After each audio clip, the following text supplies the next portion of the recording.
Well, here's what it is.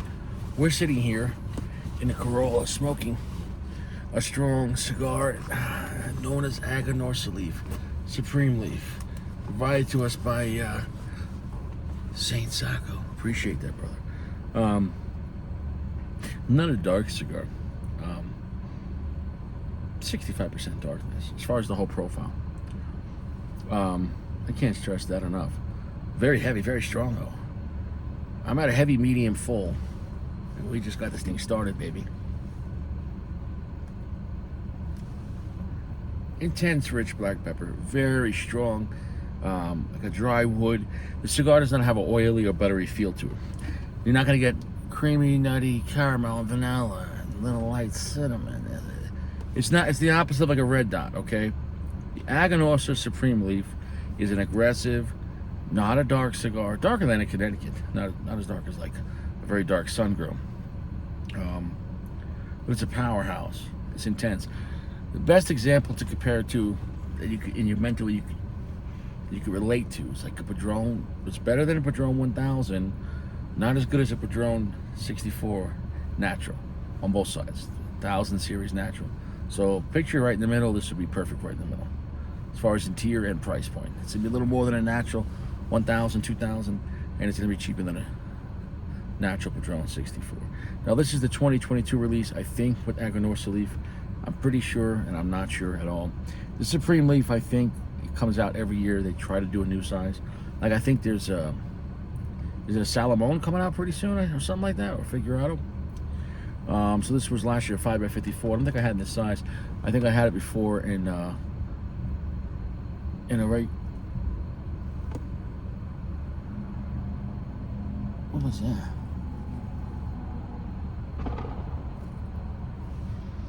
I don't know if it's a car or people popping off. I don't know.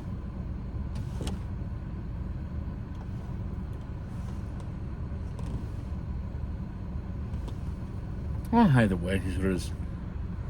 Dangerous driving kills more people than guns every year in America. Can't stress that enough. Drunk driving, accidents, speeding, freak accidents. You know, mudslides, rock slides. It is what it is. No brakes, no seatbelt. Driving while on fentanyl. You got DWI, driving while intoxicated. And you got DWF, driving while fentanyl. Driving while authenticated. Sir, are you on authentication right now? Yeah. You got any identification on you? No, officer, but I have some authentication. Just get back to your fucking tent. How are you even affording gas? You heard of OnlyFans? Well, you got the drug addicts doing only fentanyl. All right, these are some jokes. All right, lighten up. All right, it's 2023. Can we still make jokes? Don't talk about OnlyFans.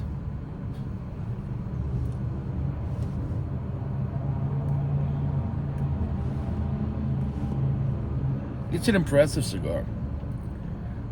And it does come in stronger than even like a Padron 1000 series. But it's smoother than a 1000 series. But in my opinion, the 64 Natural is superior. It comes off a little cleaner. Even though the 64s are slightly kind of edgy, you could say. But the 64 is the better cigar. But that being said, they're not the same price. So this is coming in probably $4 to $5 cheaper than a natural equivalent size Padron 64. So when you factor that in the money, then that's up to you. You say, well, it's almost as good, or but I'm saving money on that, so I don't give a shit, or whatever. So you decide on that. I think they both have their place. The band is nice on the color scheme, but it feels a little cheapish. I don't know. It just feels like a basic paper band, but there is some gold inlay. I mean, who gives a shit about that? I mean, it's just a band.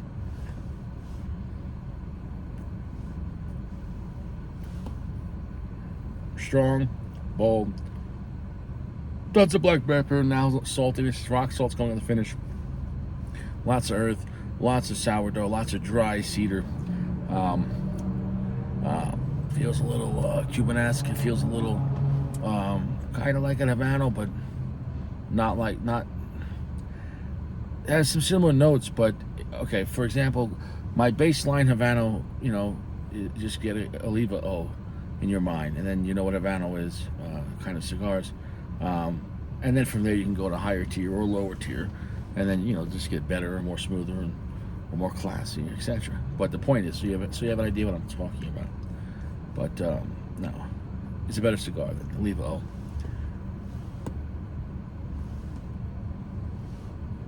But for lack of better words, if you don't know what people talk about classic Habano kind of cigars, start with that, and then in your mind you'll know. People. Wow. Holy shit.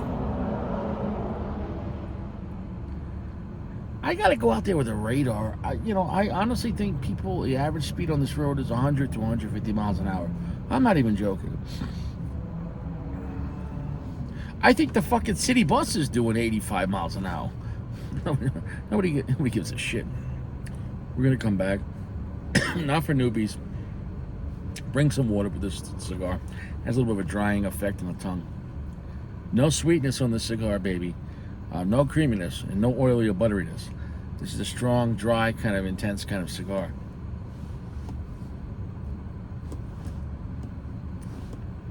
Now, from the last one, do I remember exactly if this is better than the last one? No, I don't remember. It was a different size, but same blend. Size does change. The blend size is the blend. But both I remember being strong. Both I remember not being super dark, but very strong, very heavy. So here's what it is. Do I recommend these cigars? Yeah, I think they have their place. I think they're one of the better Aganorsa cigars. They have a good following. People that smoke them generally don't smoke them once. They like them. And they're Saint Sacco certified. They have a little sun disc. I don't know. You could let your girlfriend use this as a pasty in the bedroom. Spice it up. I don't care. So if you want a cigar that's above like a Padron 1000 and in between the Padron 64, just overall as a cigar, you'll like the Aganorsa leaf. Yeah, it's better than a Padron 1000 series, but the Padron 1000 series naturals, they have their place, especially when they're $6-7 if you can get them at the what they used to cost price. I don't know if you could do that anymore. We're back. You can see that we're getting a great ash, great construction. I'm about to drop the ash though right now. There you go, baby. Ow.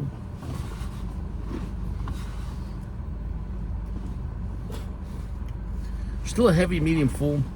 Gonna touch that up now. After dropping a large ash, some of the wrapper might get left behind because the cherry will pull out some of it when you drop a big ash. Can't sure set it up. Strong cigar, heavy cigar. The cigar is gonna feel very, I don't want to say simple, but formulaic. Like from the first puff to every puff, it's you get a lot of the same feeling. And that's not a bad thing. If you like Padrones or certain My Fathers, like it is what it is from the first puff. If you want that, you're gonna like this cigar. If you're like I said, if you're looking for tons of sweetness or transitions, or even transitions in the strength, like a Fuente, it's not doing that. But if you're looking for a bold cigar, a heavy cigar, not a dark cigar, a strong cigar, I got nothing bad to say about it.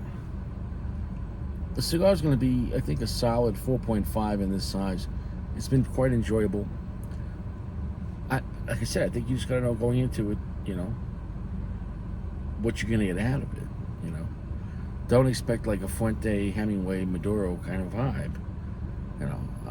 It's not that kind of cigar. So it is nice. I wouldn't use the word delicious for on this cigar, but I would use the word strong, bold, and heavy without being a super dark cigar. So then it is what it is.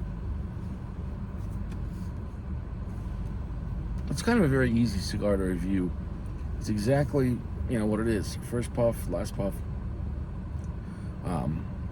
Definitely not a good morning stick. I wouldn't even do it probably too early in the midday. Evening cigar, even though it's not a dark cigar, it's strong enough that after this I just want to go to bed. I wouldn't want to smoke this and then have to go to work. The nicotine and everything else on this and the heaviness, you're going to want to relax after this cigar.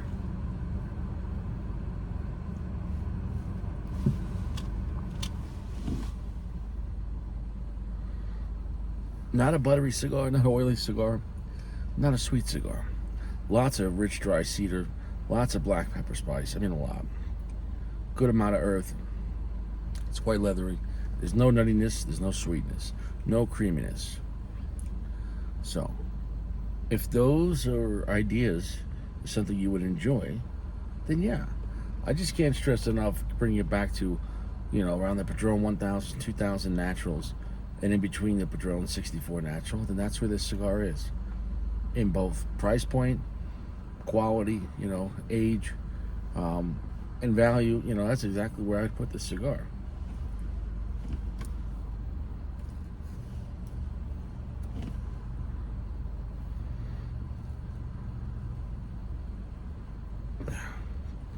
Not ramping up towards the end here. It's still staying on heavy medium full, which I'm not complaining.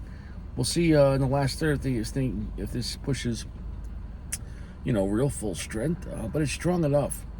Let's hold the smoke, though. The cigar has a very intense vibe to it, though. In the nose, the aromatics are strong. The smoke might hurt your eyes.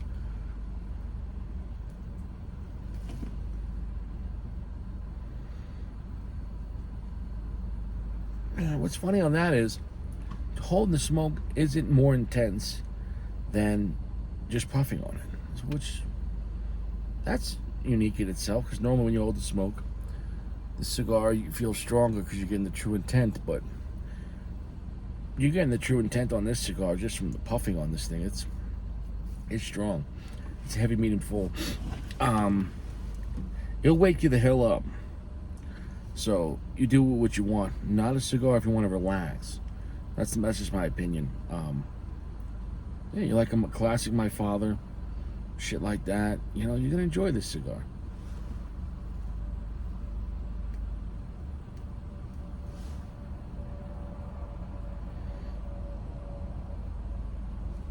That smoke is strong. Holy shit. When you release the smoke on that, some smoke is pleasant. This smoke is intense. I mean that. I can't stress it enough. Like, that smoke it'll hurt your eyes and your nose. So, would a couple years of age smooth this out? I don't know. Or would just lose its balls? I don't know. I haven't tried a Supreme Leaf. That's been sitting around for like 5 or 6 years. I don't even know if it's been out for 5 or 6 years. But I definitely think it's good enough to smoke as is.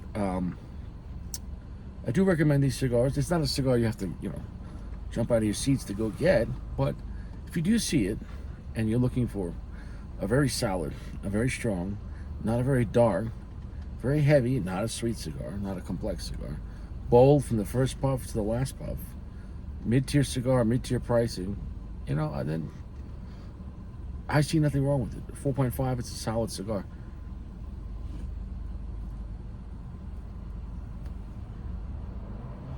And this is the 5x54 box press. Kind of a soft box press. Kind of a closed foot. We're done here. I want to say thank you to Sacco for sending me this cigar. And thank you to all the guys who have supported the channel. And I appreciate it. So, every cigar can have a different vibe. This vibe is not for beauty. It's more of a beast. And this vibe is not for deliciousness, or dessert kind of cigar. Not that kind of party. Now, of course, if you're gonna PG this cigar and micro puff it, Maybe you would get creaminess to it. Maybe you would get vanilla if you're taking little micro puffs. But that's a whole skill in itself. I don't micro puff, but I respect PG for doing that.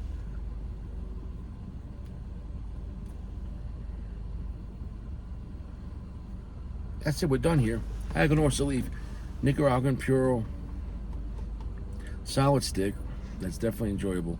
If you're looking for a bold, heavy, strong, spicy cigar that's not too dark, I'll see you around.